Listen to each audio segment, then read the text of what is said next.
First order की kinetic की study कर रहे थे, थ्योरी के बारे में हमने डिस्कस किया। अब मैं आपको कुछ कैलकुलेशन के बारे में बता रहा हूँ। जीरो ऑर्डर और फर्स्ट ऑर्डर की बात कर रहा हूँ। कुछ ऐसे कैलकुलेशन है जिसकी वजह से क्या होता है कि क्वेश्चन वगैरह सोल्व करने में हमें टाइम कम लगेगा। देखो, जैसे हमने लिया zero order for zero order reaction, zero order की रिएक्शन है। आप ये तो जानते हैं कि जो जीरो ऑर्डर अभिक्रिया है या जो शून्य कोटि की अभिक्रिया है, इस शून्य कोटि अभिक्रिया का जो अर्धायुकाल होता है, शून्य कोटि की बात करें तो शून्य कोटि जो अभिक्रिया है, इस शून्य कोटि अभिक्रिया का जो अर्धायुकाल होता है वो प्रारंभिक सांद्रता के समानुपाती होता है। और प्रथम कोटि की बात करें तो जो प्रथम कोटि की अभिक्रिया होती है उसका जो अर्धायुकाल है वो प्रारंभिक सांद्रता पर निर्भर नहीं करता। ये तो आप अच्छे समझ ही लेना।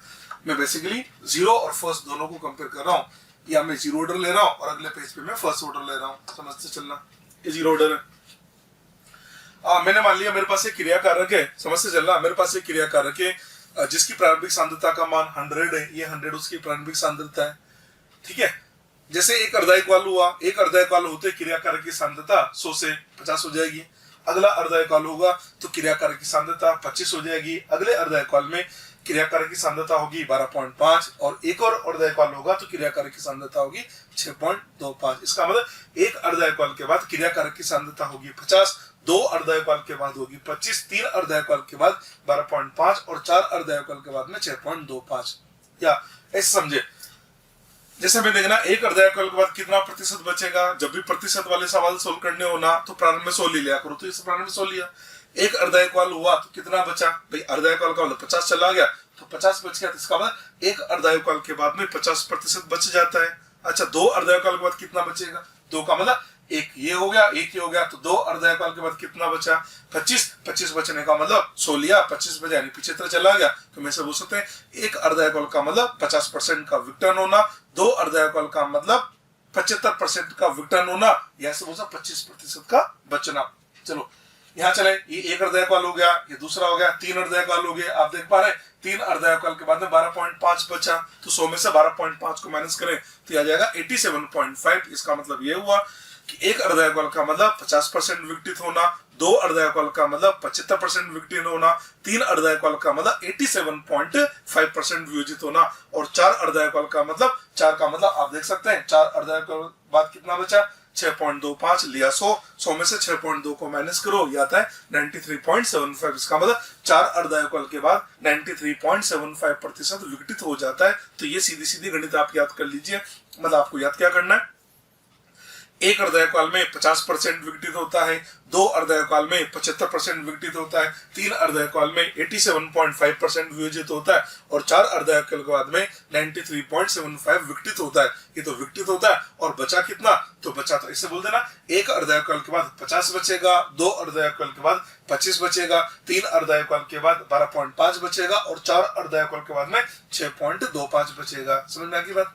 चलिए जी, शून्य कोटि अभिक्रिया है, हमने प्रारंभ करा 100 लेके, 100 से 50 होने में इसको 20 मिनट लगे।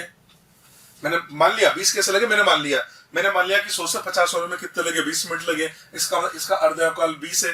अब हम 50 से 25 जा रहे हैं, तो 50 से 25 जाने का, देखो 100 से 50 जाने का मतलब भी अर्धायुकाल होता है, और 50 से 25 का मतलब भी होगा तो अर्धायुकाल ही ना। इसका यहाँ से यहाँ तक जो समय लगेगा उसको भी अर्धायुकाल कहेंगे, और 25 से 12.5 ये भी आधा हो रहा है, ये जो समय लगेगा इसको भी अर्धायुकाल कहेंगे, और 12.5 से 6.25 होने में जो समय लगेगा उसको कहेंगे, उसको भी अर्धायुकाल ही कहेंगे ना।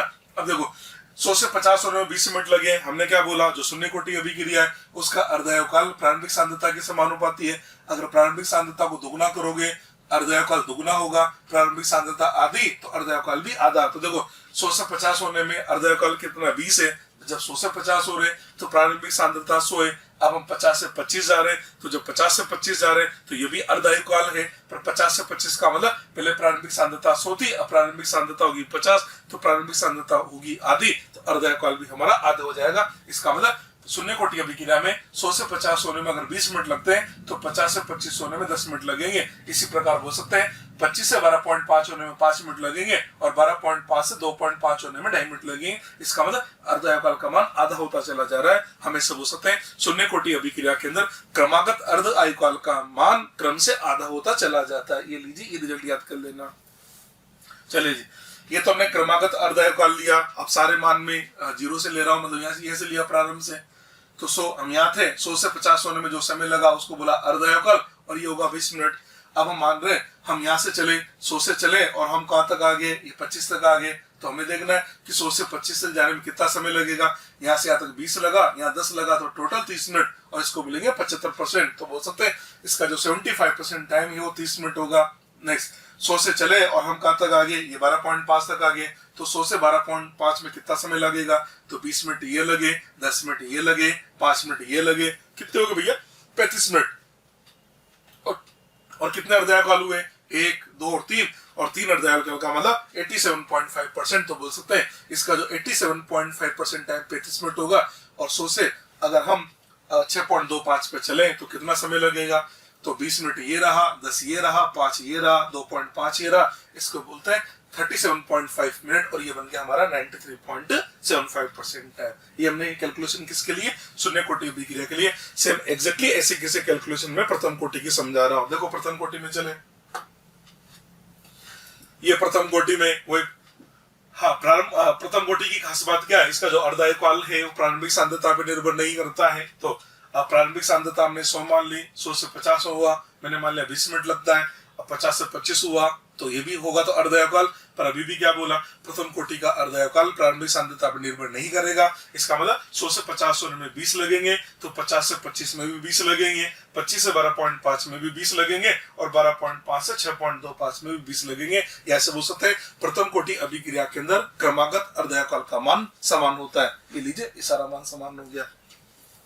नेक्स्ट 100 से चले हम 50 तक, तो इसको बोला T50%, ये 20 मिनट लगा। 100 से चले आप 25 पे आ गए, इसको बोलते हैं T75%, ये लगेगा 20 प्लस 20 किया तो 40 मिनट हो गया। 100 से चले 12.5 पे आ गए, 3 अर्धायु काल 87.5%, ये 60 मिनट होगा। 100 से चले 6.25 पे 4 अर्धायु काल T93.75% टाइम, ये हमारा 80 मिनट होता है। इसको देख के लग भी रहा है कि प्रथम कोटि अभिक्रिया के अंदर 75% टाइम देखो 40 मिनट है और 50% टाइम 20 मिनट है। या सब हो सकते हैं प्रथम कोटि अभिक्रिया के अंदर 75% टाइम हाफ लाइफ का डबल होगा, 87.5% टाइम हाफ लाइफ का 3 गुना होता है, और 93.75% टाइम हाफ लाइफ का 4 गुना होता है। तो हम इन रिजल्ट को याद भी कर सकते हैं। जैसे मैंने ये रिजल्ट लिखा, ये रिजल्ट जो लिखा ना, ये सारे रिजल्ट फर्स्ट ऑर्डर के लिए, जीरो ऑर्डर के लिए नहीं है, ये फर्स्ट ऑर्डर के रिजल्ट है। ये फर्स्ट ऑर्डर के लिए क्या रिजल्ट लिखा, फर्स्ट ऑर्डर का पहला रिजल्ट, इसका 75% टाइम हाफ लाइफ का डबल होता है, अभी भी समझा दिया। 87.5% टाइम हाफ लाइफ का 3 गुना होता है, 93.75% टाइम हाफ लाइफ का 4 गुना होता है। और भी हमने रिजल्ट बनाया, फर्स्ट ऑर्डर अभिक्रिया को 99% पूरा होने में जो समय लगता है वो 90% टाइम का 2 गुना लगता है। एक और रिजल्ट बनाया, प्रथम कोटि की अभिक्रिया को 99.9% पूरा होने में जो समय लगेगा उसके अर्धायु काल का 10 गुना होता है, और इसका जो 100% टाइम वो अनंत होता है। बोला भी था आपको, प्रथम कोटि अभिक्रिया कभी पूर्ण नहीं होती, ऐसे बोल सकते हैं इसको 100% पूर्ण होने में अनंत समय लगता है। इसका कारण देखना, इसका कारण ये बताना कि प्रथम कोटि अभिक्रिया के अंदर क्रियाकारक की सांद्रता समय के साथ चरघातांकी रूप से डिक्रीज होती है। ठीक है, अब हम आपको इन प्रथम कोटि अभिक्रिया के उदाहरण भी बता देते हैं। प्रथम कोटि अभिक्रिया के उदाहरण, प्रथम कोटि अभिक्रिया का पहला उदाहरण ले लिया मैंने, इंटोफैब का विक्टन, पहले भी बता चुका हूं मैं, जटिल अभिक्रिया में लिया था ये मैंने। दूसरा H2O2 का विक्टन, ये भी मैंने जटिल अभिक्रिया के अंदर लिया था। एक ले लिया हमने अमोनियम नाइट्राइड का विक्टन, ये एग्जांपल याद ही रखने, NH4NO2 से हमने N2+2H2 बना दिया। नेक्स्ट एग्जांपल है सल्फ्यूरल क्लोराइड का विक्टन, SO2Cl2 से हमने SO2+Cl2 बना दिया। एक लिया मैंने सभी रेडियो एक्टिव विक्टन, मैंने आपसे बोला था जितने भी रेडियो एक्टिव विक्टन होते हैं ये सब प्रथम कोटि अभिक्रिया के एग्जांपल्स होते हैं। एक और लिया मैंने H+ आयन की उपस्थिति में एसीटोन का आयोडेशन, ये लीजिए एसीटोन I2 के साथ इसकी रिएक्शन करवा रहे हैं H+ आयन की उपस्थिति में। तो जब इस अभिक्रिया की बल गति के अध्ययन किया गया तो पता लगा इस अभिक्रिया का जो वेग होता है वो केवल और केवल एसीटोन की सांद्रता पर निर्भर करता है, I2 की सांद्रता पर निर्भर नहीं करता, इसलिए इसको बोल देते हैं ये भी प्रथम कोटि की अभिक्रिया होती है। और प्रथम कोटि अभिक्रिया के अंदर ये जितने भी थे ना, छदम एकाणुक अभिक्रिया या छदम प्रथम कोटि अभिक्रिया, उनकी कोटि भी तो एक ही होती है ना। तो वो जो है ना, इसमें और भी एग्जाम्पल जोड़ सकते हैं, जैसे हम ले सकते हैं शर्करा का प्रतिपन्न, वो भी इसके अंदर आ जाएगा, कोटि तो एक ही होती है। और एक हम ले सकते हैं एस्टर का अम्लीय माध्यम में जलावटन, वो भी फर्स्ट ऑर्डर के अंदर ही बताए जा सकते हैं। ठीक है, चलिए जी, अब हम फर्स्ट ऑर्डर के सवाल बनाते हैं। इस पर सवाल किस टाइप के बनेंगे देखते चलिए। एक प्रथम कोटि अभिक्रिया का अर्धायुकाल 15 मिनट है। 150 मिनट पश्चात अभिक्रिया का कितना प्रतिशत पूर्ण हो जाता है। सवाल ये है, एक प्रथम कोटि अभिक्रिया है, इसके अर्धायुकाल का मान दे दिया 15 मिनट, 150 मिनट बाद पूछ रहा है कि कितना पूरा हो जाएगा। 150 अर्धायुकाल कितना है 15 मिनट, कितने समय बाद 150 तो 15 का 10 गुना है, इसका मतलब ये अर्धायुकाल के 10 गुना समय बाद पूछ रहा है। आपको शायद याद होगा मैंने आपको एक रिजल्ट बताया था फर्स्ट ऑर्डर के लिए, ये जो T 99.9% टाइम होता है ये इसके हाफ लाइफ का 10 टाइम्स होता है। ये तो मतलब फर्स्ट ऑर्डर अभिक्रिया के अंदर ये तो रिजल्ट बताया था। अभी जो रिजल्ट लिखवाया था ना, रिजल्ट ये तो लिखवाया था T 99% टाइम हाफ लाइफ का 10 टाइम्स होता है। रिजल्ट ये रहा, ये भी बताया था ना आपको मैंने, ये रहा रिजल्ट। और T 99.9% हाफ लाइफ का 10 टाइम्स होता है। इसने हाफ लाइफ कितना दिया हमको, इसने हाफ लाइफ दिया हमको 15 मिनट, कितना समय बाद पूछ रहा है 150, इसका हाफ लाइफ के 10 गुने समय बाद पूछ रहा है, तो हाफ लाइफ के 10 गुने समय बाद तो 99.9% पूरा हो जाएगा। तो कितना प्रतिशत पूर्ण हो जाएगा, तो आंसर दे देंगे 99.9% पूर्ण हो जाएगा। अगर आपको रिजल्ट याद है तो इस क्वेश्चन का आंसर डायरेक्ट दिया जा सकता है। मान लो जी हमें तो रिजल्ट याद नहीं है, अगर रिजल्ट याद नहीं है तो क्वेश्चन बनाएंगे, क्वेश्चन को सोल्व कैसे करेंगे तो मैं आपको समझा देता हूँ।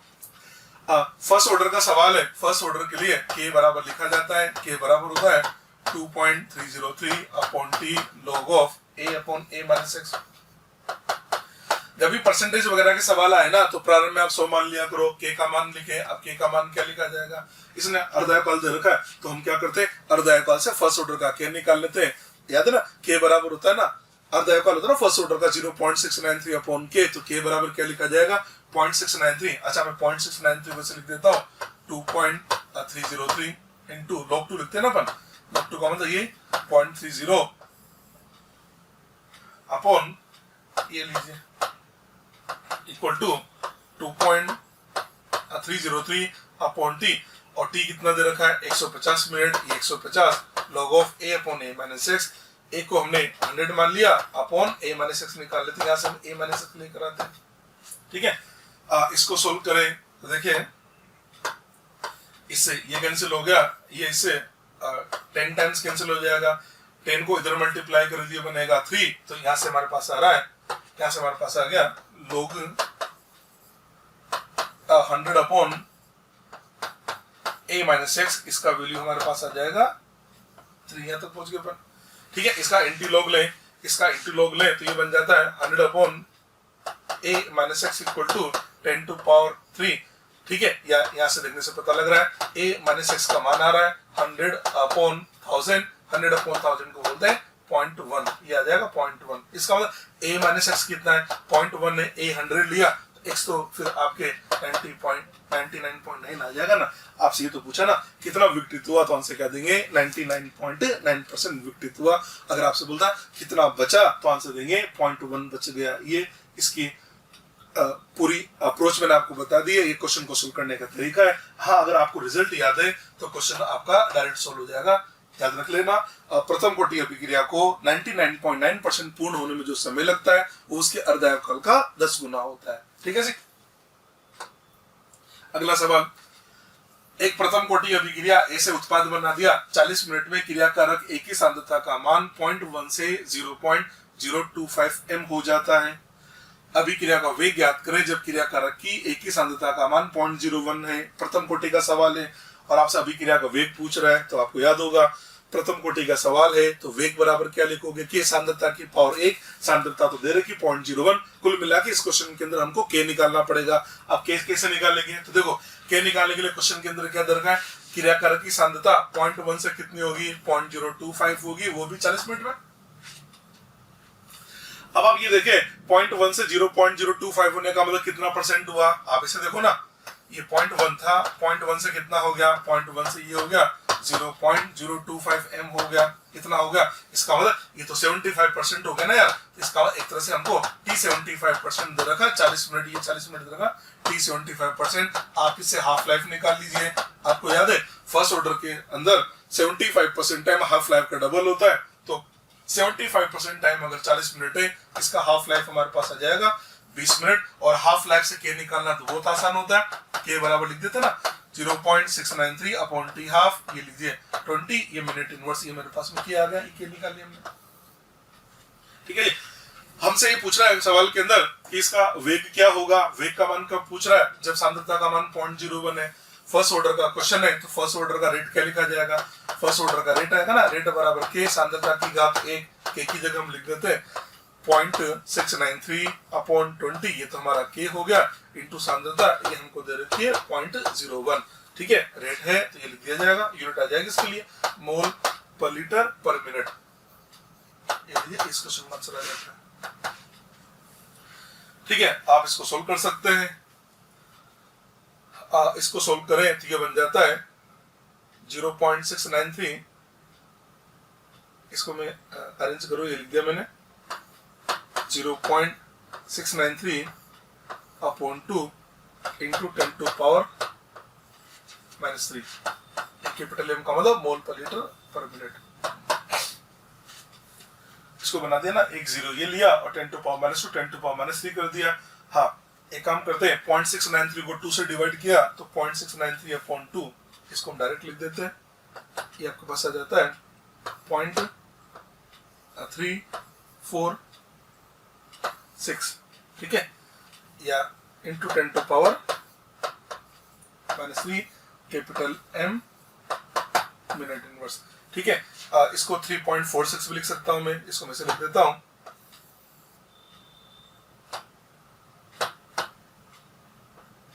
3.46, और यहाँ मैंने पावर बना दी 4, ये पावर मैंने पावर को चेंज कर दिया, ये पावर 4 बना दी। ठीक है, ये इस क्वेश्चन का आंसर आ जाएगा। ठीक, अगला क्वेश्चन लेते हैं। एक अभिक्रिया 2n25 हमने 4n2 प्लस O2 बना दिया है कि वेग तथा वेग नेतांक का मान क्रमशः किस किस का मान दे रखा है, एक तो दे रखा हमको वेग का, एक हमको दे रखा वेग नेतांक का। वेग का मान है 2.4 into 10 to power -5 capital M second inverse, capital M का मतलब मोल प्रति लीटर, ये कैपिटल एम का मतलब मोल प्रति लीटर। ठीक है, और वेग नेतांक दे रखा है 3 इंटू 10 टू पावर -5, ये सेकंड इनवर्स, इंटू 5 की सांद्रता ज्ञात करो। ये जो वेग नेतांक है इसकी इकाई को देख के पता लग रहा है, वेग नेतांक की इकाई सेकंड इनवर्स है, इस इकाई को देख के पता लगा। ये जो सवाल है ये प्रथम कोटि का है, तो हमने प्रथम कोटि अभिक्रिया का वेग का फॉर्मूला लिखा, तो वेग का फॉर्मूला क्या लिखा जाएगा, वेग बराबर के सांद्रता की घात 1, क्योंकि प्रथम कोटि का सवाल है। ठीक है, इसमें वेग का मान दे रखा है, तो वेग की जगह वेग का मान रखें, और वेग का मान दे रखा हमको 2.40, वेग है 2.40 into 10 to power -5 equal to के का मान हमारे पास है 3 इंटू 10 टू पावर -5 इंटू 5 की सांद्रता। ये तो सवाल है, 10 टू पावर -5 से 10 टू पावर -5 को कैंसिल कर दिया, हमको लाना है इंटू 5 की सांद्रता, इंटू 5 की सांद्रता का मान आता है 2.4 अपॉन 3, ये तो है। ठीक है, 2.4 अपॉन 3, इसको सोल्व करें तो आ जाता है 0.8 m, लीजिए इसकी सांद्रता का मान है 0.8 m। ठीक, इस प्रकार से इन क्वेश्चन को सोल्व कर लेते हैं। नेक्स्ट लिया मैंने, नेक्स्ट एक प्रथम कोटि अभिक्रिया को 40% पूर्ण होने में 20 मिनट लगते हैं, अभिक्रिया को 70% पूर्ण होने में कितना समय लगेगा। एक फर्स्ट ऑर्डर की अभिक्रिया है, इस फर्स्ट ऑर्डर की अभिक्रिया को 40% पूर्ण होने में 20 मिनट लगे, हमसे पूछ रहा है 70% पूर्ण होने में कितना समय लगेगा। ये तो समझते हो, एक प्रथम कोटि अभिक्रिया, उसको चाहे 40% पूर्ण होना हो या 70% पूर्ण होना हो या 80% पूर्ण होना हो, के का मान तो वही रहेगा। तो जब भी इस प्रकार के सवाल आए कि इतने परसेंट में इतने समय लगेगा, इतने परसेंट में कितना समय लगेगा, तो क्या काम करो, दोनों का के बराबर कर दो, अपने आप आंसर आ जाएगा। तो हमारे पास में क्या है, एक तो क्या बोला है, एक तो 40% पूर्ण हो रही है, 40% पूर्ण होने में समय कितना बताया इसने, 40% में समय लगा 20 मिनट। हमसे क्या पूछ रहा है, हमसे पूछ रहा है 70% पूर्ण होने का समय कितना लगेगा, तो अभी भी क्या बोला, दोनों का के बराबर कर दो। ये लीजिए के बराबर करें, इसका के फर्स्ट ऑर्डर का सवाल है तो के क्या लिखा जाएगा 2.303 अपॉन टी, टी की जगह 40 log a पौने -x। जब भी परसेंटेज का सवाल आए सो स्टार्टिंग में 100 लिया करो, तो यहाँ a की जगह 100 लिखा, a -x का मतलब बचा हुआ 40% पूरा हो गया तो बचेगा तो 60, ये तो इसका क्या आ गया। इसका 70% का के लिखा जाएगा 2.303 अपॉन टी, टी ज्ञात करना है log of a हमने 100 लिया, a माइनस एक्स 70% पूरा हुआ, यानी आपके पास बचेगा 30%, ये लिया तो पहुंच गया। ठीक है, 2.303 से 2.303 कैंसिल कर दिया। ठीक है, हमको तो t लेकर आना है, तो t का मान क्या होगा, t सोल्व करें तो आ जाता है 20 उधर चला जाएगा, 20 इंटू यहाँ पर ब्रैकेट के अंदर है log 10 माइनस log 3 अपॉन इधर आ जाता है log 10 माइनस log 6, ये तो ना। इसको सोल्व करें, 20 की जगह हमने 20 लिख दिया, 20 आ गया। log 10 होता है 1 और log 3 को लिखा हमने 0.478, मतलब 0.47, इसको 0.48 लिख दिया है राउंड ऑफ करके। log 10 हो गया 1। अब हमारे पास है log 6 को लिखने का तरीका, आप 6 को लिख सकते हैं 2 into 3, तो जो log 6 होता है ना, log 6 को लिखा जा सकता है log 2 प्लस log 3, आप ये लिख दीजिए। log 2 होता है भैया 0.30 और ये 0.48, इसको सोल्व करें तो ये बन जाएगा 0.78, ये 0.78 आ जाता है, ये 0.78 आ जाता है, ये है ना 0.78।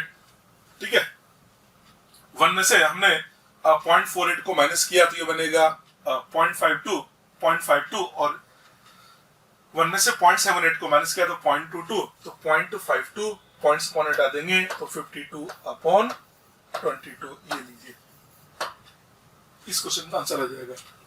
इसको हम सोल्व करके देख लेंगे। ये हमारे पास है 20 मल्टीप्लाइड बाय 52 डिवाइडेड बाय 22। ठीक है, 47 मिनट के अप्रोक्स इसका आंसर आ रहा है, आंसर लिख देते हैं अप्रोक्स 47 मिनट, अप्रोक्स सही है ना।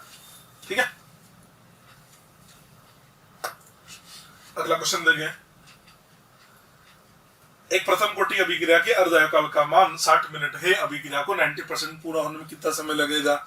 अब पूछ रहा है अभिक्रिया को 90% पूरा होने में कितना समय लगेगा, अर्धकाल दे रखा है, तो सोल्व करने का तरीका क्या होगा, अर्धकाल से पहले k निकाल लो। ठीक है, अर्धकाल से k निकाला तो k का मान आ जाता है, k बराबर आ जाएगा ना 0.693 अपॉन 60 मिनट, ये लीजिए, ये आ जाएगा। k के फॉर्मूले में रखें, k के फॉर्मूले k इक्वल टू होता है ना 2.303, 0.693 को मैं लिख देता हूँ 2.303 इंटू 0.3010 अपॉन 60, ये तो मैंने लिखा k, और k इक्वल टू होता है 2.303 अपॉन t, समय पूछ रहा है log a upon a minus x, 90% पूरा हो गया, यानी बचा तो 10%। 90% पूर्ण होने का समय पूछ रहा है ना, तो 90% पूरा हो गया, इसका मतलब कितना बचेगा 10, ये लीजिए, इसको सोल्व करके देंगे। इस 0 से 0 कैंसिल कर दिया, 2.303। ठीक है जी, और ये कितना बचेगा log 10 तो 1 होता है, तो यहाँ से अगर t देखें तो t इक्वल टू हमारे पास आ रहा है t इक्वल टू 60 अपॉन 0.30, ये तो बनेगा ना। ठीक है, इस पॉइंट को हटाए तो ये लिख दिया जाएगा 60 अपॉन 0.30, ये 0.30 देखो उधर, ये पॉइंट को हटा दिया तो ये बन गया हमारे पास में 100, 0 से 0 कैंसिल किया तो ये बन गया आपके पास में 600 अपॉन 3, आंसर आ जाता है 200 मिनट, ये लीजिए आंसर 200। ठीक है जी, अगला सवाल देते हैं आपको। नेक्स्ट, एक प्रथम कोटि अभिक्रिया के अर्धकाल का मान 60 मिनट है, 240 मिनट पश्चात अभिक्रिया का 240 मिनट पश्चात क्रियाकारक की मात्रा का कितना प्रतिशत बचेगा। अर्धकाल कितना दे रखा है, 60 मिनट दे रखा है, पूछ रहा है हमसे 240 मिनट बाद कितना प्रतिशत बचेगा। अब देखो ये क्वेश्चन है ना, 240 मिनट पश्चात पूछ रहा है और अर्धकाल कितना दे रखा है 60, तो अगर हम यहाँ से नंबर ऑफ हाफ लाइफ निकाले, नंबर ऑफ हाफ लाइफ होता है ना t अपॉन t हाफ, कितने समय बाद, तो 240 मिनट बाद अर्धकाल कितना है 60, इसका मतलब एक तरह से ये पूछ रहा है 4 अर्धकाल के बाद कितना बचेगा। तो क्वेश्चन को सोल्व करने का तरीका, प्रारंभ में आपने 100 मान लिया, 100 मान लिया, पूछ रहा है 4 अर्धकाल के बाद कितना बचेगा, तो आप ऐसे बना दो, एक अर्धकाल के बाद 50 बच जाता है, दूसरे अर्धकाल के बाद 25 बचेगा, तीसरे अर्धकाल के बाद 6.25 बचेगा, और अगले अर्धकाल के बाद ये बचेगा 3.125, ये लीजिए आंसर आ गया। तो उसने पूछा ना कितना परसेंट बचेगा, तो आंसर देंगे 3.125% बचेगा। कितना परसेंट, 3.125% बचेगा। ये तो मतलब इस क्वेश्चन का आंसर हमको देना है 3.125% ये बच जाएगा। एक तो ये तरीका हो गया क्वेश्चन को बनाने का। कैसे बना लिया हमने?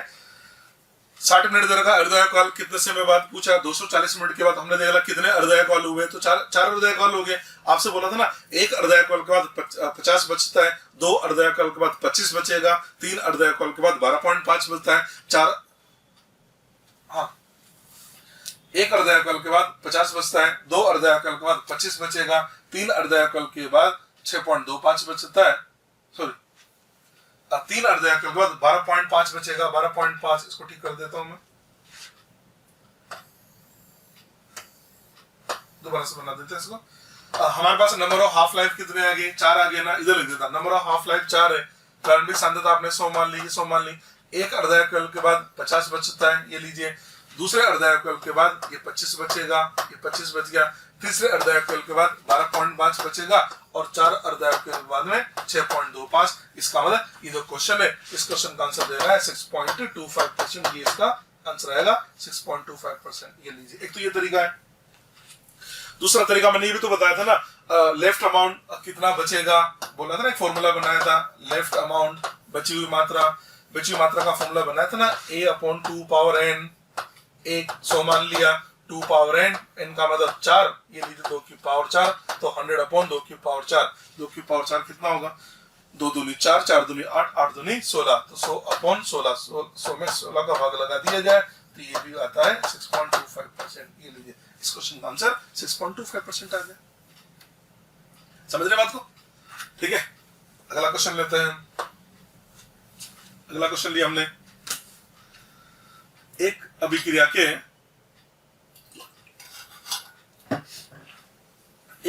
के वेग नियतांक का मान 2.303 मिनट इनवर्स है और वेग नियतांक का मान 2.303 मिनट इनवर्स है, वेग नियतांक की इकाई मिनट इनवर्स है। इससे हमको पता लग गया ये प्रथम कोटि का सवाल है, क्योंकि सवाल में कहीं नहीं लिखा इसके अंदर प्रथम कोटि का है या नहीं है, यानी कोटि आपको पहचाननी पड़ेगी। यहाँ लिखा हुआ है मिनट इनवर्स, इससे मेरे को पता लग गया कि ये प्रथम कोटि का सवाल है, नंबर 1। दूसरी बात, यदि क्रियाकारक की प्रारंभिक सांद्रता का मान 1 हो तो 1 मिनट के पश्चात अभिक्रिया का वेग ज्ञात करो।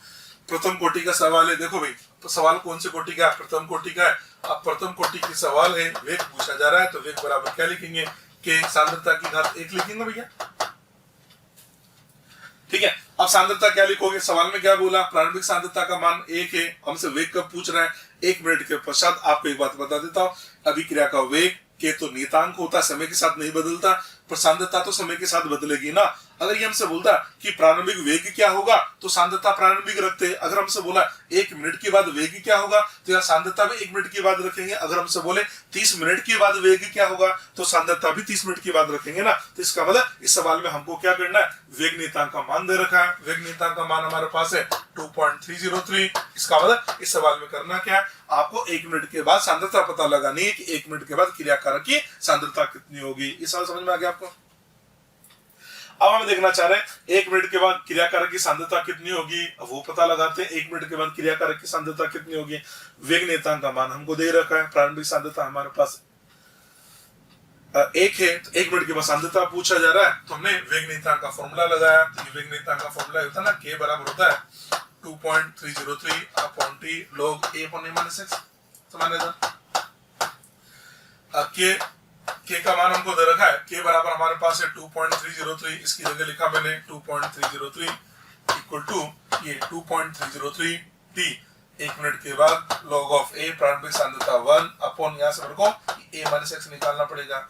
इसको सोल्व करें, ये तो कैंसिल हो जाएगा। इसको देखने से पता लग रहा है ये हमारे पास आ गया log 1 minus log a minus x equal to ये बना रहा है। log 1 तो 0 हो जाएगा,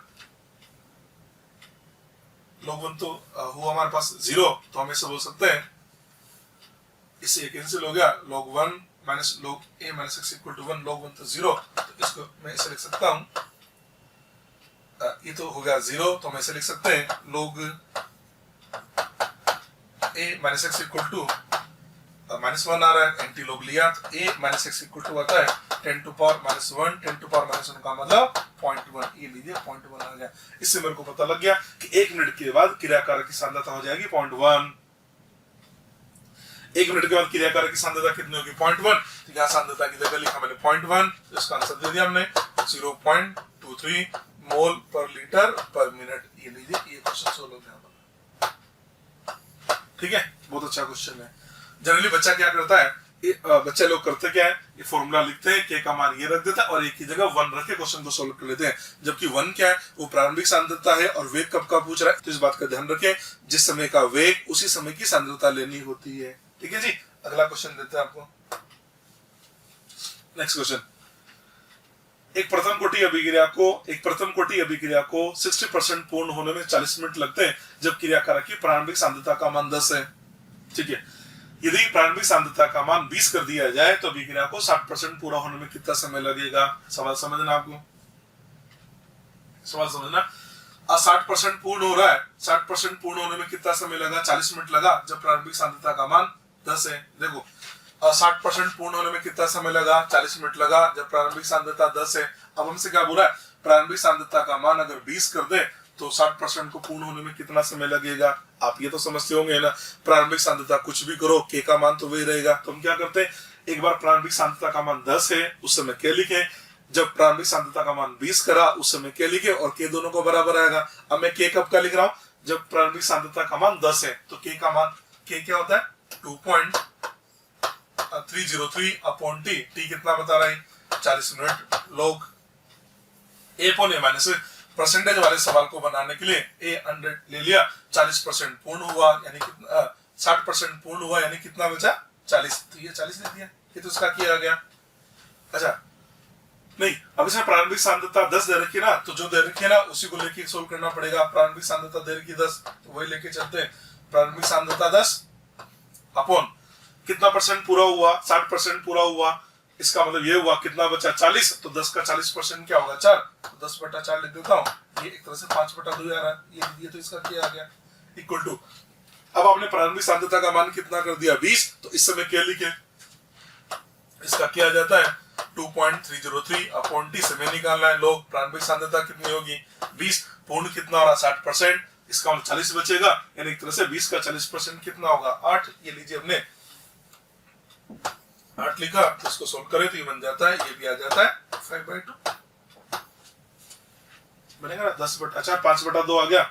आप देखो 2.303 से ये कैंसिल हो गया, लोग 5/2 लोग 5/2, इसको सोल्व करें तो टी का मान आ गया 40 मिनट, ये टी बराबर 40 आ गया।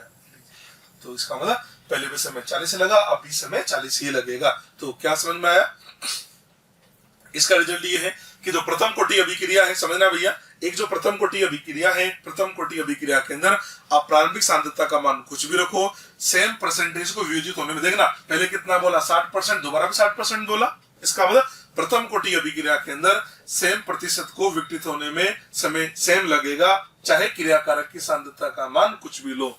इसका मतलब प्रथम कोटि अभिक्रिया के अंदर समान प्रतिशत को विकसित होने में लगा समय समान होता है, ऐसे बोल सकते हैं समान समय में समान प्रतिशत विकसित होता है। आप प्रारंभिक सांद्रता का मान कुछ भी रखो, इस बात पर डिपेंड नहीं करता। इस सवाल को ऐसे भी बना सकता था, वो ऐसे भी बोल सकता था आपसे कि जब प्रारंभिक सांद्रता, ऐसे बोल सकता जब प्रारंभिक सांद्रता का मान 10 है तो 40 मिनट के अंदर 60% पूरा होता है। अगर हम प्रारंभिक सांद्रता का मान 20 कर दे, प्रारंभिक सांद्रता का मान 20 कर दे तो 40 मिनट में कितना परसेंट पूरा होगा। तो हमने क्या बोला, समान प्रतिशत को विकसित होने में समान समय लगेगा या फिर समान समय में समान प्रतिशत विकसित होगा। तो इस टाइप का जब सवाल आए तो आप चाहो तो इनके आंसर डायरेक्ट भी दे सकते थे। ठीक है जी, एक सवाल और लिया हमने, बड़ा सारा सवाल नजर आ रहा है जी, इसको भी समझ लेते हैं। क्वेश्चन है, एक पात्र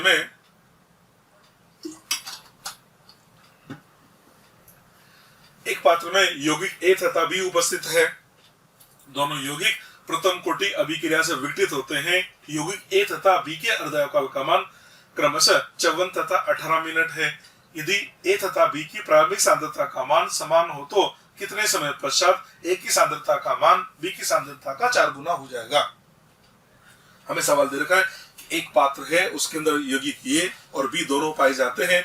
ए का अर्धकाल दे रखा है, ए का अर्धकाल दे रखा है 54 और बी का अर्धकाल दे रखा है 18। अच्छा, सवाल में ये और बोला है कि प्रारंभ में ए और बी की सांद्रता समान है, ए और बी की सांद्रता समान समान है तो बोला कितने समय पश्चात ए की सांद्रता का मान बी की सांद्रता से 4 गुना हो जाएगा।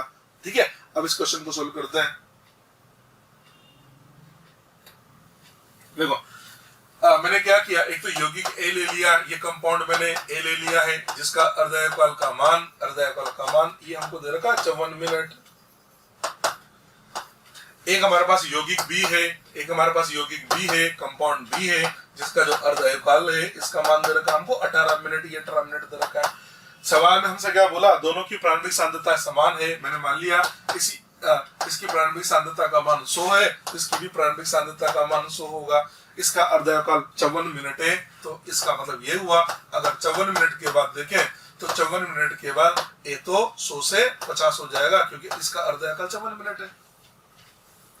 इसका अर्धयोगकाल कितना 18 मिनट है, तो क्या होगा सुनो इधर, 18 मिनट है तो होगा कि इसका अर्धयोगकाल 18 मिनट है ना, तो 18 मिनट के पश्चात ये 100 से कितना हो जाएगा 50 हो जाएगा। एक और 18 मिनट हो जाएंगे, एक और अर्धयोगकाल हो गया 18 मिनट का, तो इसमें इसकी सांद्रता 50 से हो जाएगी 25 और एक और अर्धयोगकाल हो गया वो भी 18 मिनट का। ठीक है, उसमें इसकी सांद्रता 25 से हो जाएगी 12.5, ये 12.5 होगी। तो देखो ये 18 मिनट के 3 अर्धयोगकाल चला, 18 3 अर्धयोगकाल का मतलब ये जो टाइम है ये हमारे पास हो गया 54 मिनट। तो हम तो ऐसा समझे ना कि हमने ए और बी दोनों को रख दिया, प्रारंभ में दोनों की सांद्रता 100 है, तो 54 मिनट के बाद ए को देखा तो 54 मिनट के बाद ए की सांद्रता कितनी है 50 बची। 54 मिनट के बाद ए की सांद्रता कितनी बची 50 और 54 मिनट के बाद ही बी की सांद्रता कितनी बची 12.5। आप देख सकते हैं 50 12.5 का 4 गुना है, मतलब ए की सांद्रता जो है वो बी की सांद्रता की कितनी है 4 गुना है, और वो भी कितने समय बाद, वो है 54 मिनट के बाद। इस सवाल का आंसर दिया जाएगा 54 मिनट। लीजिए 54 मिनट इस क्वेश्चन का आंसर। हम क्वेश्चन डिस्कस कर रहे थे, फर्स्ट ऑर्डर के मैंने बहुत सारे क्वेश्चन ले लिए, अब कुछ क्वेश्चन मैं आपको जीरो ऑर्डर के बताता हूँ। जीरो ऑर्डर का एक सवाल हमने लिया, एक शून्य कोटि का अभिक्रिया और ऐसे भी एक अभिक्रिया दे रखी हमको, क्रियाकारक ए की प्रारंभिक सांद्रता का मान 0.01 है, 10 मिनट पश्चात ए की सांद्रता का मान 0.008 m हो जाता है। टी हाफ तथा अभिक्रिया को पूर्ण होने में लगा समय ज्ञात करो। समझना, पहली बात तो उसने बोल दिया शून्य कोटि अभिक्रिया का क्वेश्चन है तो शून्य कोटि के हिसाब से सोल्व करना है। क्रियाकारक ए की प्रारंभिक सांद्रता का मान दे दिया 0.01, इसका मतलब एक तरह से इसने हमको स्मॉल ए का मान दे दिया 0.01, ये हमको दे रखा है नंबर 1। दूसरा 10 मिनट पश्चात कितने 10 मिनट के पश्चात की 10 मिनट के पश्चात क्रियाकारक की सांद्रता, तो 10 मिनट के पश्चात की सांद्रता को बोलना है a माइनस एक्स का मान दे रखा है 0.008, ये लीजिए हमको 0.008 दे रखा है। ठीक है, अब आपसे जो सवाल है ना, सवाल में आपसे पूछ क्या रहा है, सवाल में आपसे पूछा जा रहा है इस अभिक्रिया का अर्धयोगकाल क्या होगा, और एक आपसे पूछ रहा है और एक आपसे सवाल में पूछा जा रहा है कि इस अभिक्रिया के लिए के क्या होगा। तो सबसे पहले तो अपन इसका x निकाल लेते हैं। तो देखो a का मान है 0.01, a माइनस x का मान है 0.008, इसको सोल्व करके अगर हम x निकालें तो यहाँ से x का जो मान है ये हमारे पास आ जाता है 0.002, ये हमारे पास x का मान आ गया। पहले k निकाल लेते हैं, शून्य कोटि का अभिक्रिया है, शून्य कोटि का अभिक्रिया का k इक्वल होता है भैया x अपॉन t, x की जगह रख देता हूँ मैं 0.002 अपॉन t और t दे रखा इसने ये 10 मिनट। ठीक है, इसको सोल्व करके k का मान देखें तो k का मान आ जाता है, इससे जो k है k का मान हमारे पास आ रहा है 2 × 10⁻⁴ मोल पर लीटर मिनट इनवर्स, ये तो हमारे पास k का मान आ गया। ठीक है, k आपसे क्या पूछा इसने, हाफ लाइफ बोला ना, तो हाफ लाइफ कैसे निकालते हैं, इसके हाफ लाइफ का जो फॉर्मूला है, हाफ लाइफ होता है ना a/2k, ये तो लिखा जाता है।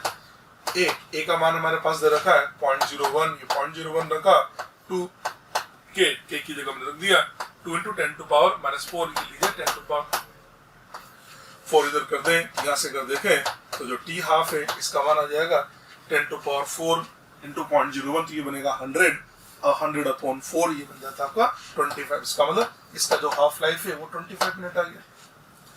इस क्वेश्चन की बात करें, इसका हाफ लाइफ क्या आ गया 25 मिनट आ गया। दूसरा हमसे दोबारा चेक करके देख लेते हैं, x निकाल लिया हमने, k equal to x/t, x.002 upon 10 minute.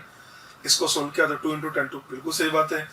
t half equal to हो गया a/2k, फॉर्मूला बता रहा है मैंने जीरो ऑर्डर के लिए, 0.001 अपॉन, ये सोल्व करेंगे तो ठीक है 25 मिनट आएगा। दूसरा आपसे क्या बोला कि तो इसका t हाफ आ गया। एक आपसे बोला अभिक्रिया को पूर्ण होने में लगा समय। आपको याद होगा जो शून्य कोटि अभिक्रिया होती है उसके लिए अभिक्रिया को पूर्ण होने में जो समय लगता है उसके अर्धायुकाल का दुगना होता है। अर्धायुकाल कितना, 25, तो इसका जो पूर्ण होने में समय लगेगा वो लग जाएगा 50 मिनट। आंसर देंगे इसके लिए 50 मिनट। ठीक है, तो इस अभिक्रिया को पूर्ण होने में समय लगता है 50 मिनट। ठीक है, नेक्स्ट, एक अभिक्रिया के वेग नियतांक का मान 3 × 10⁻² मोल पर लीटर पर सेकंड है। वेग नियतांक का मान दे रखा है, वेग नियतांक दे रखा है, इसमें कोटि नहीं बोला तो वेग नियतांक की इकाई देख लेते हैं। वेग नियतांक की इकाई लिखी हुई है मोल पर लीटर पर सेकंड, इससे पता लगा ये शून्य कोटि अभिक्रिया का सवाल है। ठीक है, शून्य कोटि अभिक्रिया का सवाल दे रखा है। बोला क्या क्वेश्चन के अंदर 25 सेकंड पश्चात क्रियाकारक की सांद्रता का मान 0.75 m है। 25 सेकंड पश्चात का मतलब ये a-x दे रखा है। इसका मतलब सवाल के अंदर क्या क्या दिया, सवाल के अंदर एक तो k दे रखा है, k का मान है k 3 × 10⁻² मोल पर लीटर पर सेकंड, एक तो हमको k दे दिया है। नंबर 1, कितने समय बाद, तो 25 सेकंड के बाद समय दे रखा है 25 सेकंड, और 25 सेकंड के बाद सांद्रता दे रखी है, और 25 सेकंड के बाद सांद्रता है, मतलब a-x का मान दे रखा है 0.75 m, ये 0.75 दे रखा है। आपसे क्या पूछ रहा है, क्रियाकारक की प्रारंभिक सांद्रता का मान क्या होगा, तो पहले आप x निकाल लीजिए। x कैसे निकलेगा, x इक्वल टू होता है ना शून्य कोटि है तो k बराबर x/t, तो x इक्वल टू आ जाता है k × t। ये लीजिए k की जगह रखा हमने 3 × 10⁻² × t, t दे रखा है 25। इसको सोल्व करने से ये 0.75 आ जाएगा, ये x का मान आ जाएगा। 0.75 आ गया। तो देखो a-x का मान कितना 0.75 है, x का मान कितना है 0.75 है। आप ये जानते हो ना, a-x दे रखा है 0.75, ये लीजिए a-x का मान कितना है 0.75 m दे रखा, आपसे a पूछा जा रहा है, a इक्वल टू क्या लिखोगे 0.75 m प्लस x, और x का मान यहाँ से रख दिया तो यह आ जाता है 0.75 m प्लस 0.75 m। इसका मतलब इसकी प्रारंभिक सांद्रता आ जाएगी भैया 1.5 m, ये इसका आंसर आ जाएगा 1.5 m। ठीक है, तो क्रियाकारक की जो प्रारंभिक सांद्रता है इसका मान आ गया हमारे पास में 1.5 m। Clear point. अगला सवाल देखते हैं। अगला क्वेश्चन, एक अभिक्रिया ए हमने बना दिया B+C, क्रियाकारक ए की सांद्रता को 2 से 1 होने में 1 घंटा लगता है। 2 से 1 होने का मतलब आधा होना, यानी अर्धयुकाल का मान दे रखा 1 घंटा। इसका मतलब इसने एक तरह से अर्धयुकाल का मान कितना दे रखा है, अर्धयुकाल का मान दे रखा है इसने 1 घंटा। नंबर 1। दूसरी बात, तथा 1 से 0.25 होने में, 1 से 0.25 होने का मतलब 75% वियोजन, तो 75% का मतलब 3/4 t3/4, इसका मान दे रखा हमको 2 घंटे। यानी एक तरह से क्या दे रखा है, एक अभिक्रिया है उसके अर्धयुकाल का मान 1 घंटा है, और उसके जो 75% है उसका मान है 2 घंटे। आपको पता है मैंने आपसे बोला जब प्रथम कोटि अभिक्रिया होती है, प्रथम कोटि अभिक्रिया का जो t75% टाइम होता है वो उसके हाफ लाइफ का डबल होता है। तो जहां पर भी 75% टाइम हाफ लाइफ का डबल हो, इसका मतलब वो अभिक्रिया प्रथम कोटि की होगी। इसका मतलब ये जो अभिक्रिया, आपसे क्या बोला अभिक्रिया की कोटि, तो आंसर क्या देंगे, इसका आंसर दिया जाएगा प्रथम कोटि। ये क्वेश्चन का आंसर प्रथम कोटि। ठीक है, तो कैसे निकाला इसका कोटि का मान, इसका कोटि का मान निकाला कि ये जो अभिक्रिया है, इस अभिक्रिया को 75% वियोजित होने में जो समय लगा वो उसके अर्धयुकाल का दुगना है। और ऐसा होता है प्रथम कोटि अभिक्रिया में, अगर ऐसा होता ना कि 75% को वियोजित होने में जो समय लगा उसके अर्धयुकाल का 1.5 गुना होता, तो आंसर देते अभिक्रिया की कोटि होगी 0, क्योंकि शून्य कोटि अभिक्रिया के अंदर t75% जो है वो हाफ लाइफ का 1.5 गुना होता है, और प्रथम कोटि अभिक्रिया के अंदर 75% टाइम हाफ लाइफ का 2 गुना होता है। Clear point. एक और सवाल है, एक अभिक्रिया हमने बना दिया A से B+C बना दिया कि वेग नियतांक का मान 0.001 m सेकंड इनवर्स है। वेग नियतांक का मान दे रखा है, सवाल में कोटि नहीं लिखी, तो सवाल में जब कोटि नहीं दे तो वेग नियतांक की इकाई के देख को पता लगाया करो कि इसका कौन सी कोटि का सवाल पूछ रहा है। तो m सेकंड इनवर्स का, इस कैपिटल M का मतलब मोल पर लीटर है, इसका मतलब ये सवाल हमारे शून्य कोटि का है। नंबर 1 ये पता लग गया, शून्य कोटि का सवाल है। एक ही प्रारंभिक सांद्रता का मान 1m दे रखा है, एक ही प्रारंभिक सांद्रता 1 दे रखी है। 10 मिनट के पश्चात ए तथा बी की सांद्रता पूछ रहा है। देखो ये भी बहुत अच्छा क्वेश्चन है। देखिए ऐसे हमने b प्लस सी बना दिया, f से b प्लस सी बना दिया। अब प्रारंभिक सांद्रता मतलब t बराबर 0 पर एक ही सांद्रता हमको दे रखी 1m, ये लीजिए ये 1m दे रखी है, 0 होगी। 10 मिनट के बाद पूछ रहा है, ये इसने पूछा हमसे 10 मिनट के पश्चात, ये लीजिए 10 मिनट के पश्चात इसको लिखा जाएगा 1 माइनस एक्स, और ये x बनेगा। कुल मिला के हमको क्वेश्चन के अंदर पहले x निकालना पड़ेगा। अब x कैसे निकाले, x निकालने का तरीका क्या होगा, तो देखो इसने k का मान दे रखा और 10 मिनट के बाद पूछ रहा है, तो x इक्वल टू क्या लिखा जाता है, x इक्वल टू होता है ना k into t, k equal to x upon t है। अब k equal to x upon t है तो x इक्वल टू क्या लिखा जाएगा, k इंटू टी। यहाँ से k का मान दे रखा है, k का मान हमारे पास है 0.001 m second inverse into T. 10 minute पर ये सेकंड है तो 10 को भी हमने सेकंड में चेंज कर दिया। तो यहाँ से देखिए तो x का मान कितना आ जाएगा भाई, 0.00, ये बन जाएगा 0.6। x का मान 0.6 आ गया, ये x का मान 0.6 आ गया। हमसे सवाल में क्या पूछा है, 10 मिनट के बाद a और b की सांद्रता पूछ रहा है। तो इसका मतलब एक ही सांद्रता पूछी जा रही है 10 मिनट के बाद, कि 10 मिनट के बाद एक ही सांद्रता 10 मिनट के बाद है 1 माइनस x का मान है 0.6, तो ये आ जाएगा 0.4। ये लीजिए। दूसरा हमसे पूछ रहा है b की सांद्रता 10 मिनट के बाद, तो b की सांद्रता देख लीजिए 10 मिनट के बाद b की सांद्रता x है और x का मान कितना है 0.6, तो आंसर देंगे ये 0.6। यानी इस क्वेश्चन का आंसर क्या देंगे, 10 मिनट के बाद एक की सांद्रता आएगी 0.4 और 10 मिनट के बाद b की सांद्रता आती है 0.6। ये इस क्वेश्चन का आंसर बन जाता है। ठीक है, नेक्स्ट देखो अभी हमने जो सवाल बनाया है ना वो प्रथम कोटि के सवाल बनाए और हमने ये तो किया ना कि जैसे प्रारंभिक सांद्रता का मान, हम ऐसे तो क्वेश्चन बना रहे कि प्रारंभिक सांद्रता का मान इतना है और t समय के बाद, यानी हम एक समय t की बात कर रहे थे। अब मान लो ऐसा सवाल आ गया कि आपके पास एक प्रथम कोटि की अभिक्रिया है और आपसे बोला अभिक्रिया के t1 के बाद और t2 के बाद, इसका मतलब एक अभिक्रिया के अंदर दो अलग अलग समय पर वेग नियतांक की, मतलब दो अलग अलग समय लेके और सवाल बनाया गया हो, मतलब एक तरह से दो अलग अलग समय का एक समय अंतराल हो गया। तो हम आपको बता देते हैं, अगर प्रथम कोटि अभिक्रिया के अंदर एक अभिक्रिया के अंदर दो अलग अलग समय पर अगर बात कर रहा हो तो वहां पर वेग नियतांक कैसे निकालते हैं, तो हम बता रहे आपको प्रथम कोटि अभिक्रिया के वेग नियतांक अंतराल सूत्र। ठीक है, समझना। हमने मान लिया प्रथम कोटि अभिक्रिया ए से बी का बना एक प्रथम कोटि अभिक्रिया है, मैंने t बराबर 0 पर मान लिया क्रियाकारक की प्रारंभिक सांद्रता a है, ये 0 होगा। अभिक्रिया प्रारंभ हो गई, तो अभिक्रिया प्रारंभ होकर t1 समय के बाद हमने देखा x1 वियोजित हो गया तो क्रियाकारक की सांद्रता बचेगी a माइनस x1 और x1 बनेगा। और t2 समय बाद माना x2 चला गया पर प्रारंभिक सांद्रता तो वही रहेगी ना, तो t2 समय बाद a की सांद्रता होगी a माइनस x2 और b की सांद्रता बनेगी x2। ठीक है, अब हम क्या करते हैं, आपको याद है कि जो वेग नियतांक होता है वो समय के साथ नहीं बदलता है। इसका मतलब इस अभिक्रिया का वेग नियतांक आप चाहे t1 समय पे लिखो या t2 समय पे लिखो, वेग नियतांक तो वो का वही रहेगा ना। चलो हमने लिखा इसका वेग नियतांक का फॉर्मूला लिख रहे हैं समय t1 पर वही फॉर्मूला, प्रथम कोटि का सवाल है 2.303 upon t log a upon a minus x। तो वहां से t1 अगर निकाले तो ये बनेगा 2.303 upon k log a upon a minus x1। Same वेग नियतांक लिखे हम t2 पर, t2 समय पर वेग नियतांक तो रहेगा तो k का k, तो उसको अरेंज करके लिखा तो t2 बराबर आता है 2.303 upon k log a upon a minus x2। Second number आ गया। अब हम सेकंड में से फर्स्ट को माइनस कर देते हैं। अगर मैं 2 में से 1 को माइनस करता हूं ना तो मेरे पास फॉर्मूला बन देता है, मैंने डायरेक्ट फॉर्मूला लिख दिया k बराबर 2.303 upon t2 minus t1 log a minus x1 upon a minus x2। ये इसके वेग नियतांक का फॉर्मूला बन जाता है। तो जब भी आपको प्रथम कोटि अभिक्रिया के लिए सवाल अंतराल के रूप में दे रखा हो तो आप अंतराल वाला सूत्र याद कर लो। सूत्र है k बराबर 2.303 upon t upon t2 minus t1 log a minus x1 upon a minus x2।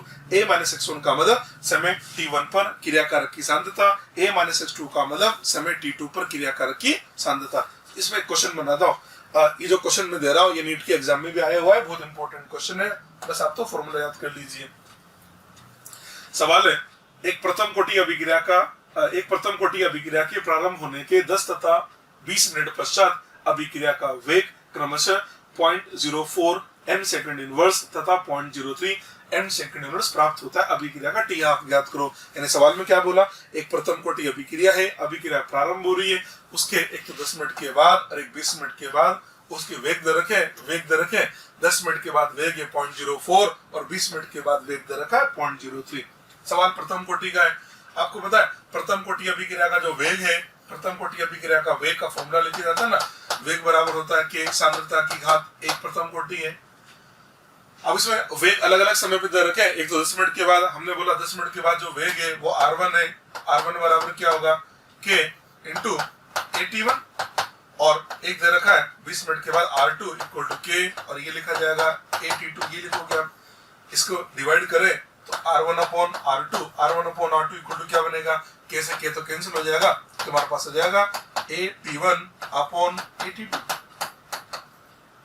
ठीक है, at1 का मान r1 का मान क्या दे रखा है 0.04 दे रखा है, r2 का मान 0.03, इसका मतलब इसको सोल्व करें दिया जाएगा 4/3 और 4/3 आता है 1.333।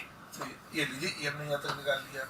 चलिए जी, अब हमको हाफ लाइफ लाना है तो k का फॉर्मूला लगा दिया, इंटरवल का k का फॉर्मूला k बराबर होता है 2.303 upon t2 minus t1 log of at1 upon at2, ऐसे लिख देते हैं। इसको सोल्व करें, ये लिखा हमने 2.303 अपॉन t2 माइनस t1, 20 में से 10 माइनस किया तो ये 10 आ जाएगा, log of at1 upon at2, इसकी जगह लिखा हमने 1.333, ये लीजिए तक पहुंचेगा। इसको सोल्व करके देखें तो ये बन जाता है 2.303 इंटू log 1.33 का वैल्यू दे रखा है 0.125, ये हमने लिख दिया 0.125 अपॉन 10, ये तो मेरे पास में k आ गया। सवाल में क्या पूछ रहा है, हाफ लाइफ, फर्स्ट ऑर्डर का क्वेश्चन है, तो हाफ लाइफ बराबर आता है 0.0693 अपॉन k। ठीक है, तो वैल्यू पुट करें, 0.693 को लिख देता हूं मैं 2.303 इंटू 0.30 अपॉन k, और k की जगह लिखा हमने 2.303 इंटू 0.125 और 10, ये ऊपर चला गया 10 आपका इंटू 10। ठीक है, ये 10 आ गया। ठीक कर देता हूँ,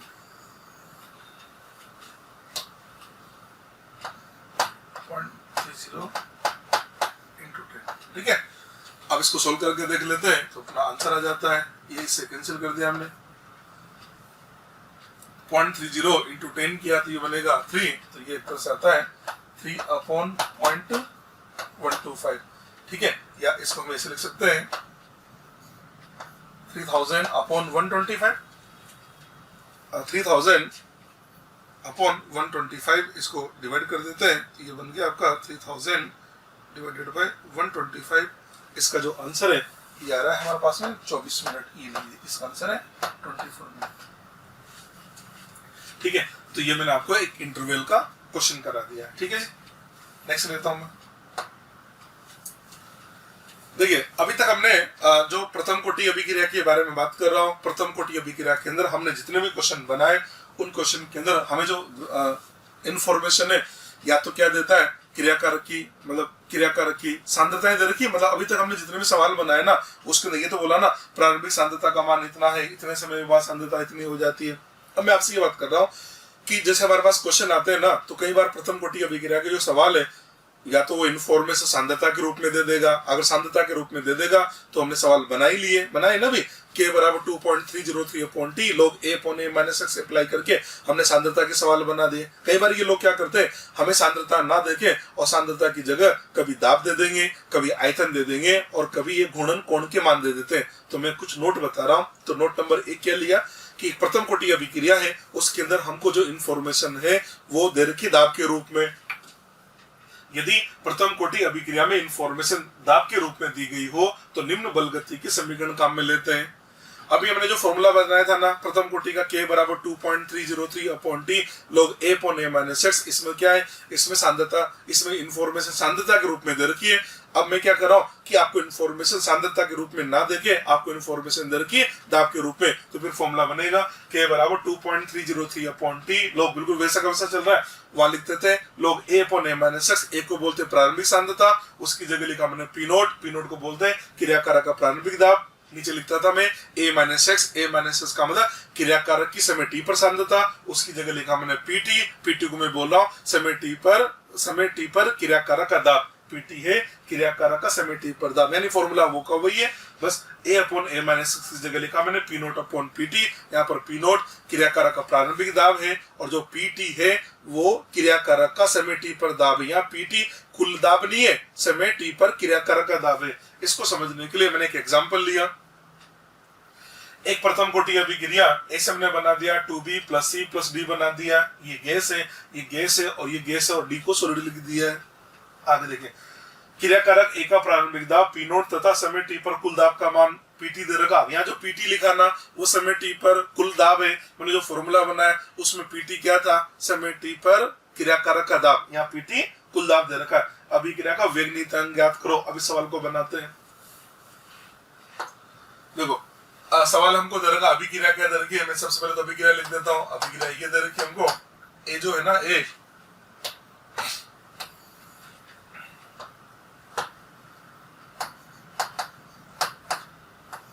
ए गैस हमने बना दिया है 2b gas plus c gas plus हमने d सॉलिड बना दिया है। यही क्वेश्चन देखो t बराबर जो 0 है, t बराबर 0 पर हमने आपसे क्या बोला, t बराबर 0 पर हमने इसको ले लिया p नोट, ये लीजिए ये हमने p नोट ले लिया, ये 0 होगा, ये 0 होगा, ये 0 होगा। समय t पर क्या लिखूंगा मैं इसको, p नोट माइनस x इसको लिखा जाएगा 2x, इसको लिखेंगे x और ये 0 रीजन d सॉलिड दे रखा है और दाब केवल गैस के लिए होते हैं। pt क्या दे रखा है, समय t पर कुल दाब, कुल का मतलब p note minus x plus 2x plus x, इन सब का योग हमको दे रखा है pt। इसको सोल्व करके यहाँ से x का मान निकाल लेते हैं। x का मान मेरे पास आता है pt minus p naught upon 2, ये मेरे पास x का मान है। मेरे को वेग नियतांक का फॉर्मूला बनाना है, तो वेग नियतांक का फॉर्मूला क्या लिखा हमने, k बराबर होता है 2.303 upon t log p note, ऊपर लिखा प्रारंभिक दाब वो तो हमको p नोट दे रखा है, अपॉन समय t पर दाब, समय t पर क्रिया कारक का दाब हमारे पास है p नोट माइनस x, यही तो है। ठीक है, इसको सोल्व करें तो ये बनेगा 2.303 upon t log of p naught upon p note minus x, और x की जगह मैं लिख देता हूँ, x की जगह pt minus p naught upon 2, ये लीजिए हम यहाँ तक पहुंच गए। ठीक है, इसको सोल्व करें तो ये आ जाता है 2.303 अपॉन t log 2, तो ये ऊपर चला जाएगा, ये बनेगा आपका 2p naught upon 3p note minus pt, ये इसके आपका k का फॉर्मूला बन गया। आपसे k तो पूछ रहा था ना वेग नियतांक, ये इसके वेग नियतांक का फॉर्मूला बन गया। ठीक है, इस टाइप पे इसमें एग्जांपल बनते हैं तो इनको सोल्व करने का तरीका ये मैंने क्वेश्चन सोल्व करके आपको दिखा दिया है। ठीक है जी, एक न्यूमेरिकल भी ले लेता हूं मैं यहाँ पर। एक गैसीय प्रथम कोटि अभिक्रिया हमको दे रखी है a से b प्लस c। अब गैसीय अभिक्रिया बोला, इससे पता लग गया a, b और c की भौतिक अवस्था गैस है, क्योंकि यहाँ पर भौतिक अवस्था का पता होना बहुत जरूरी है। आपने देखा पिछले एग्जांपल में d सॉलिड था, तुमने d को नहीं लिया, अगर d भी गैस होता तो उसको भी लेना पड़ता। अब प्रारंभिक दाब का मान दे रखा 200 mmHg, 25 मिनट के बाद दाब दे रखा 250। आपसे पूछ रहा है इसका k और t हाफ निकालना है, तो बिल्कुल वही तरीका, ऐसे आपने बना दिया b प्लस c, ये लीजिए प्रारंभ में t बराबर 0 पर आपने क्या बोला, ये 200 mmHg है, 0 हो गया, कितने टाइम के बाद, तो 25 मिनट के बाद। आप इसको लिखेंगे 200 माइनस x लिखेंगे, x होगा और x होगा, इन तीनों का 250 दे रखा है, तो हम इसे लिख सकते हैं 200 माइनस x प्लस x, इसका योग हमारे पास है 250 के लीजिए। यहाँ से हम x का मान निकाल लें, x का मान हमारे पास आ रहा है 50 mmHg, ये हमारे पास x आ गया। ठीक है जी, हम k निकाल लेते हैं, तो k बराबर लिखा जाएगा 2.303 अपॉन t की जगह लिखा हमने 25, लोग इनिशियल में दे रखा हमको 200 अपॉन 200 माइनस 6, यानी ये बन जाता है हमारे पास में 150 है। इसको सोल्व करें तो ये बन जाता है भी आपके पास में 4/3। ठीक है, 4/3, तो इसको सोल्व किया तो k इक्वल टू आ जाता है 303 log 4/3 ये बनता है 1.33। अभी बताया था 1.33 की वैल्यू थी ना, 0.125 ये लीजिए, 0.125 अपॉन 25 ये लीजिए, ये हमारे पास में इसका के आ गया, के आ जाएगा और ये भी आएगा मिनट इनवर्स के अंदर। आपको हाफ लाइफ निकालना है, हाफ लाइफ निकालने के लिए क्या लिखेंगे, 0.693 उसको हम लिख सकते हैं 2.303 इंटू 0.3010 अपॉन के, और के की जगह हम लिख देते हैं 2.303.125 लीजिए, ये 25 यहाँ तक पहुंच गया। इससे इसको सोल्व कर दिया, इसको कैंसिल कर दिया, इसको सोल्व करके देखें 25 इंटू 0.3 तो ये आता है 7.5 अपॉन 0.125 मिनट, ये इसका आंसर आएगा। हम इसको डिवाइड करके देख लेते हैं, 7.5 इसको हमने डिवाइड कर दिया 0.125 से, इसका आंसर आ जाता है 60 मिनट, ये 60 मिनट इसका आंसर है। ठीक है, इस टाइप से हम ये, अगर सवाल हमको दाब के रूप में दे रखा तो दाब के रूप में सवाल को ऐसे सोल्व कर लेते हैं। ठीक, नेक्स्ट नोट बता रहा था ना मैं आपको कि इंफॉर्मेशन सांद्रता के अलावा एक तो आपको दाब के रूप में दे रखी होगी, कई बार ऐसे भी होते हैं ये जो ना प्रकाशीय सक्रिय यौगिक के जैसे होता है ना शर्करा का प्रतिपन, तो शर्करा की जो प्रतिपन है उसकी काइनेटिक स्टडी कैसे करते हैं, अलग अलग समय अंतराल पर उसके घूर्णन कोण का मान ज्ञात करके जो प्रकाशीय सक्रिय यौगिक होते हैं उनका जो बलगतिकीय अध्ययन है वो अलग अलग समय पर उनके घूर्णन कोण के मान ज्ञात करके उसकी काइनेटिक स्टडी करते हैं। तो हमने यही समझाया, अगर मान लो आपको इन्फॉर्मेशन जो प्रकाशीय सक्रिय यौगिक है उनके घूर्णन कोण के रूप में दे रखी हो, यदि प्रथम कोटि अभिक्रिया में इंफॉर्मेशन प्रकाशीय सक्रिय यौगिकों के घूर्णन कोण के रूप में दी गई हो तो निम्न बल गति के समीकरण प्रयुक्त करते हैं। और फॉर्मूला है, फॉर्मूला याद कर लो डायरेक्ट, के बराबर 2.303 अपॉन टी log r अनंत माइनस r0 अपॉन r अनंत माइनस rt। या r अनंत का मतलब है अनंत समय पर घूर्णन कोण का मान, r0 का मतलब प्रारंभ में घूर्णन कोण का मान, rt का मतलब समय t पर घूर्णन कोण का मान। ठीक है, वैसे जनरली अभी तक इस पर न्यूमेरिकल नहीं पूछा गया है, फिर भी आपको फॉर्मूला याद होना चाहिए। ठीक है, ये हमने आपको बोला कि घूर्णन कोण के रूप में दे रखा हो। अब एक केस और बताते हैं जिसके अंदर मान लो आपको इन्फॉर्मेशन ना तो सांद्रता के रूप में दे रखी है, ना ही दाब के रूप में, ना ही घूर्णन कोण के रूप में आपको दे रखी है, इन्फॉर्मेशन आयतन के रूप में, अभिकर्मक के आयतन के रूप में दे रखी है। यदि प्रथम कोटि की अभिक्रिया में इन्फॉर्मेशन अभिकर्मक के आयतन के रूप में दी रखी हो तो निम्न बल गति के समीकरण काम में लेते हैं। फॉर्मूला है के बराबर 2.303 अपॉन टी log v अनंत माइनस v0 अपॉन v अनंत माइनस v2। घूर्णन कोण का इसका फॉर्मूला एग्जैक्टली सेम है, वहां जो r था r को मैंने v से रिप्लेस कर दिया है, वहां था ना r अनंत माइनस r0 अपॉन r अनंत माइनस rt, यहाँ लिखा v अनंत माइनस v0 अपॉन v अनंत माइनस vt। v0 का मतलब t बराबर 0 पर अभिकर्मक आयतन, अच्छा v0 का मतलब v0 यानी t बराबर 0, तो ऑब्वियस सी बात है v0 तो क्रियाकारक हो सकता है, vt समय t पर अभिकर्मक आयतन, v अनंत है, अनंत समय पर अभिकर्मक आयतन। अब अनंत समय की बात करें तो अनंत समय पे तो क्रियाकारक का आयतन तो हो नहीं सकता, तो अनंत समय पर आयतन उत्पाद का ही होता है। अब क्या होता है जब सवाल वगैरह आता है ना तो वो लोग क्या करते हैं, या तो आयतन आपको क्रियाकारक के देंगे या आपको आयतन देंगे उत्पाद के। देखो अगर क्रियाकारक आयतन दिया ना, अगर क्रियाकारक आयतन दिया तो वो आपको v0 देगा पर v अनंत नहीं देगा। अगर सवाल उत्पाद के आयतन को लेकर बनाया तो वो आपको v0 नहीं देगा पर v अनंत देगा। इसका मतलब ये हुआ जब भी इसके ऊपर सवाल आता है तो v0 और v अनंत में से दोनों में से एक पैरामीटर मिसिंग होता है, दोनों में से एक पैरामीटर मिसिंग होगा, मतलब आपको v2 तो देगा ही देगा पर v0 और v अनंत में से एक देगा और एक नहीं देगा। ठीक है, इसका तो क्या करेंगे फिर, if v0 is not given, सवाल में v0 नहीं दे रखा है तो v0 नहीं दे रखा, इसका मतलब ये है इसने जो सवाल है वो उत्पाद को लेके बनाया है, तो अपन क्या करेंगे वो जो फॉर्मूला है उस फॉर्मूले में v0 को 0 रख देंगे। फॉर्मूले में v0 को 0 रखो, फॉर्मूला बनेगा k बराबर 2.303 अपॉन t log v अनंत अपॉन v अनंत माइनस vt।